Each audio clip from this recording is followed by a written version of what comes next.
Cette nuit, la Russie a engagé une attaque militaire massive contre l'Ukraine.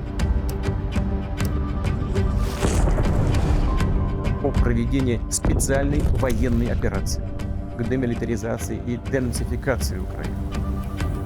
We and the world cannot allow that freedom. Dans les premiers jours du conflit, plus de 35 pays ferment leur espace aérien aux avions civils russes. La Russie fait de même et les compagnies aériennes doivent maintenant contourner cet immense espace aérien. Russia has closed its airspace to airlines from 36 nations, including much of Europe and Canada. Mais cette fermeture a des conséquences beaucoup plus grandes qu'un simple contournement. Le nombre d'incidents d'avions de ligne en Russie a drastiquement augmenté. Mais quel est le rapport entre ces incidents et le conflit en cours ? Eh bien, ça cache quelque chose de bien plus profond. Entre société écran et enlèvement d'avions, j'ai mené l'enquête, analysé des centaines d'articles de presse pour comprendre ce que cache vraiment la Russie avec son aviation commerciale. Au lendemain de l'invasion à grande échelle de l'Ukraine par la Russie, un paquet de sanctions est prononcé par les pays de l'Ouest. Les sanctions portées à la Russie seront à la hauteur de l'agression dont elle se rend coupable. Financial sanctions that cut Russia's access to the most important capital markets. En réponse, la Russie ferme son espace aérien aux pays signataires des sanctions qui eux-mêmes l'avaient déjà fermé aux avions immatriculés en Fédération de Russie. L'Ukraine est évidemment fermée à cause du conflit en cours, et d'ailleurs l'Est de l'Ukraine est déjà totalement fermé depuis le crash du MH17. Mais bon, ça c'est une autre vidéo. Mais le truc, c'est que beaucoup d'avions européens se trouvaient en Russie lors de la fermeture de l'espace aérien. Pas des avions de compagnies européennes, mais des avions opérant pour des compagnies russes, mais qui appartenaient à des entreprises européennes. C'est pas clair ? C'est normal. Il y a un truc assez méconnu dans le monde de l'aviation, mais pas mal de compagnies aériennes ne sont pas propriétaires de leurs avions. En général, les compagnies aériennes possèdent une partie de leur flotte et une autre partie est en location. Ça marche un peu comme les leasings de voitures, mais en légèrement plus compliqué. Il y a différents contrats possibles, location avec ou sans équipage, avec des options d'achat et ce genre de choses. Ce qu'il faut savoir, c'est que sur les environ 860 avions de ligne immatriculés en Russie, qui étaient répartis à travers les différentes compagnies aériennes russes, un peu plus de 500 sont des avions de location. Parmi ces sanctions, il est interdit aux sociétés de leasing de louer de nouveaux avions aux compagnies russes. Il est également fait mention que les compagnies russes devaient restituer leurs avions loués au plus tard le 28 mars. Et ces avions sont en général loués par des bailleurs européens. Pas mal de bailleurs sont basés en Irlande pour des histoires de taxes. Le plus grand bailleur, ou lessor dans le jargon, c'est AerCap.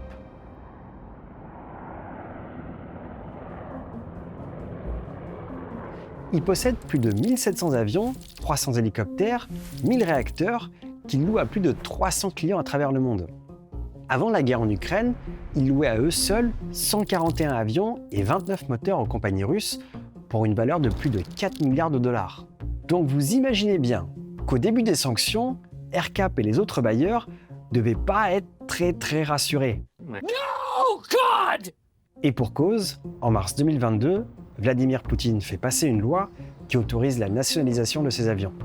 Les avions de location sont donc nationalisés et sont devenus russes. Alors certains avions sont récupérés par les bailleurs, notamment ceux qui se trouvaient en dehors de Russie au moment des sanctions, et d'autres à travers des arrangements.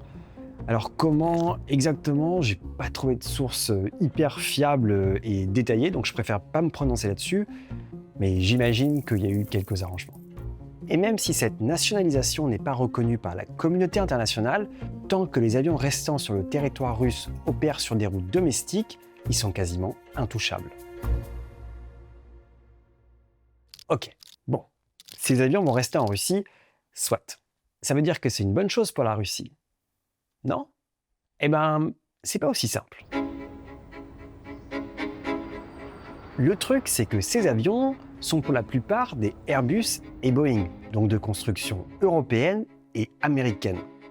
Mais les avions, c'est un peu comme les voitures. Ils s'usent et ont besoin de maintenance et de pièces détachées.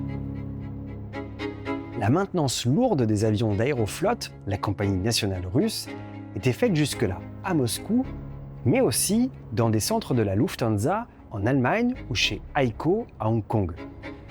Évidemment, plus possible d'aller en Allemagne, mais en Chine, non plus.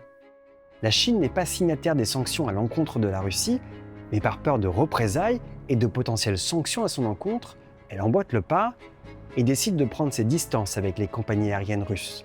Et pour ce qui est des pièces détachées, elles sont souvent produites dans des pays signataires des sanctions. Donc légalement, la Russie ne peut pas se procurer de pièces détachées. Airbus a même dit dans une interview There is no legal method for aircraft parts or documentation to be exported into Russia. Et là, ça pose problème. Comment maintenir en état de vol une flotte d'avions quand on est sous sanctions internationales et qu'on n'a pas accès à des pièces détachées? Eh bien, il y a déjà un autre pays qui a trouvé des solutions à ces problèmes. And we're winning another one. I tell you, we're winning so big. Nobody's ever seen anything like we're doing in the Middle East with Iran. En Iran. L'Iran fait face à des sanctions depuis déjà plusieurs années, même si elles ont été enlevées puis remises. En tout cas, ce qui est sûr, c'est qu'aujourd'hui, l'Iran ne peut pas officiellement se procurer de nouveaux avions et de nouvelles pièces. Et pourtant, leurs avions de ligne volent encore. Et ce sont des avions Airbus et Boeing. Alors comment ils font? Eh bien, c'est grâce à une combinaison de plusieurs choses. Déjà, ils font un truc qui s'appelle la cannibalisation. Et c'est ni plus ni moins ce que ça veut dire. Grignoter des avions pour en faire voler d'autres. Prendre petit à petit des pièces d'un avion qui ne vole plus pour les utiliser sur un avion qui vole. C'est une technique qui marche, mais encore faut-il se procurer des nouveaux avions régulièrement. Et bien là aussi, l'Iran a fait fort. À l'été 2025, 5 avions gros porteurs de construction américaine, des Boeing 777 qui appartenaient à l'origine à Singapore Airlines, se sont retrouvés en Iran. Comment? Alors, d'abord, et c'est comme ça qu'ils se sont procurés les avions. Non, plus sérieusement, je ne vais pas rentrer dans tout le détail, mais en gros, toute l'opération a été montée à travers un réseau complexe de sociétés écrans, de changements d'immatriculation et de transferts entre plusieurs pays pour contourner les sanctions, pour finalement apparaître en Iran à l'été 2025.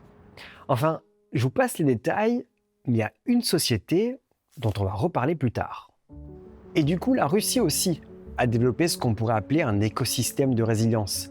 Les avions sont immobilisés, sont peu à peu cannibalisés. Et d'ailleurs, petite pensée pour les bailleurs qui voient leur avion partir petit à petit. D'ailleurs, cette cannibalisation est devenue tellement vitale pour les compagnies aériennes russes que cette procédure a été officiellement autorisée par Rosaviatsia. C'est l'autorité russe de l'aviation, l'équivalent de la Direction générale de l'aviation civile en France. Russian authorities have again adjusted the domestic continuing airworthiness procedures to help operators cope with sanctions. The Federal Air Transport Agency, Rosaviatsia, has formally given approval to aircraft cannibalization.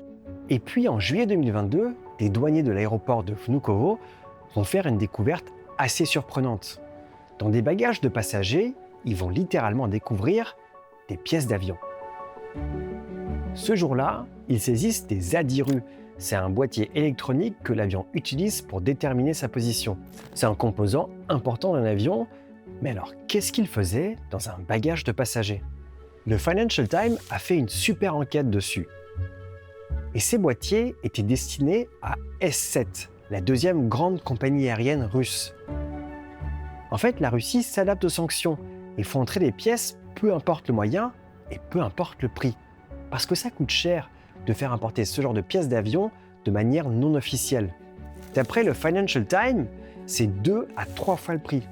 Versions of devices such as ADIRUs that cost $50,000 to $70,000 on the open market are now routinely sold into Russia for more than $120,000. Et dans leur article, il y a 2 graphes intéressants. Celui-là, on voit le volume d'importation de pièces faites par Airbus et Boeing. Donc on voit une baisse nette après l'invasion, et puis une hausse les hivers suivants. et puis celui-ci qui montre les pays exportateurs de pièces d'origine américaine vers la Russie. Donc avant la guerre, évidemment, c'était les États-Unis en tête, et post-guerre, on voit que c'est les Émirats arabes unis, le principal exportateur de pièces détachées américaines vers la Russie. Parce qu'aux Émirats, il y a une société qui tire plutôt bien son épingle du jeu. TurboShaft. TurboShaft has shipped $1.5 million of goods to S7 since the start of the war. À la base, TurboShaft achetait des pièces d'origine russe et les exportait à travers le monde, souvent dans des pays sous embargo. Mais aujourd'hui, TurboShaft fait un peu le chemin inverse. Ils achètent des pièces à travers le monde pour les importer en Russie. Et c'est donc eux qui sont derrière les Adiru dans les valises de passagers. Et ils sont derrière plein d'autres choses, comme l'achat de 2 avions au gouvernement grec en 2016. Et à votre avis, ils se sont retrouvés où, ces 2 avions? TurboShaft has itself been involved in trades involving Iran. In 2016, it bought 2 mothballed Airbus aircraft from the Greek government for $4.2 million, and they rapidly appeared in Iran. Ouais, en Iran. Mais vous allez me dire, toutes ces pièces d'avion, c'est peut-être pas de la bonne qualité. Ça serait pas dangereux tout ça? Si. Si. Complètement. D'ailleurs, le nombre d'incidents impliquant des avions civils russes a fortement augmenté.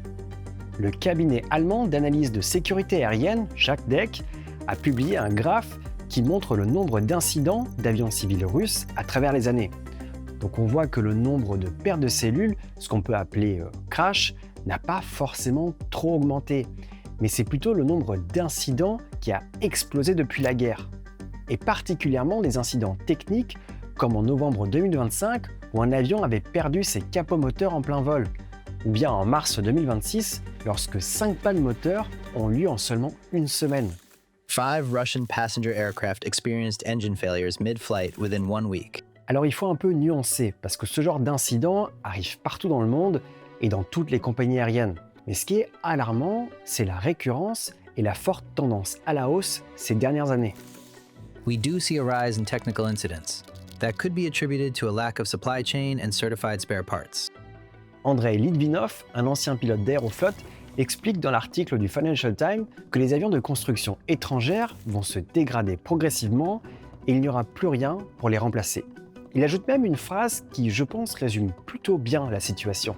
The problem is not that we'll all start falling out of the sky every day, but that there may come a point when there will simply be nothing to fly on. Mais vous allez me dire, la Russie peut pas construire ses propres avions? En plus de ça, ils ont plein de constructeurs d'avions, et sous l'ère soviétique, l'URSS était l'un des plus grands producteurs d'avions. Eh bien si, c'est ce qu'ils veulent faire. Ou plutôt, c'est ce qu'ils essaient de faire. President Vladimir Putin ordered Russian airlines to replace foreign-built planes with locally made aircraft. La Russie essaie de construire ses propres avions de ligne, comme le MS-21, supposé être le concurrent de l'Airbus A320. Mais la réalité, c'est que, encore une fois, même si cet avion est russe, beaucoup de composants sont de construction européenne ou américaine. Et on en revient au même problème. Ils sont donc obligés de développer les pièces eux-mêmes et de construire un avion 100% local. Quand on y pense, c'est l'opposé du modèle d'Airbus. Parce qu'en réalité, c'est pas hyper simple de tout faire soi-même. La preuve en est, la Russie avait pour ambition de construire 1000 avions de ligne pour 2030. Mais en 4 ans de guerre, ils en ont produit moins de 10.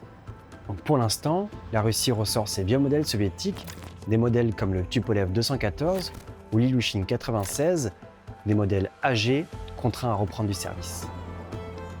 Et petit à petit, l'aviation civile russe s'enfonce dans une usure mécanique qui pour l'instant est compensée par un déluge d'argent.